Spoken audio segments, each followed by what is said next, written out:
ভেঙে গেল আমিনুল ইসলাম বুলবুলের নেতৃত্বাধীন ক্রিকেট বোর্ড। বিসিবির বর্তমান পরিচালনা পর্ষদ বাতিল করে 11 সদস্যের নতুন অ্যাডহক কমিটি গঠন করেছে জাতীয় ক্রীড়া পরিষদ।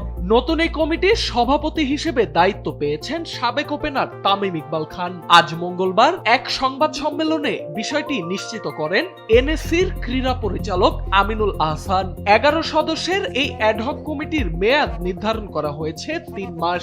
এনএসসির গঠিত তদন্ত কমিটির দেয়া প্রতিবেদনের ভিত্তিতেই এই সিদ্ধান্ত নেওয়া হয়েছে বলে জানিয়েছে সংস্থাটি।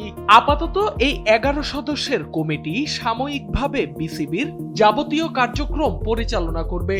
বাংলাদেশ ক্রিকেটের বড় ধরনের পরিবর্তনের যে আভাস পাওয়া যাচ্ছিল, এই অ্যাডহক কমিটি গঠনের মাধ্যমে তারই প্রতিফলন ঘটল। JBS holdings limited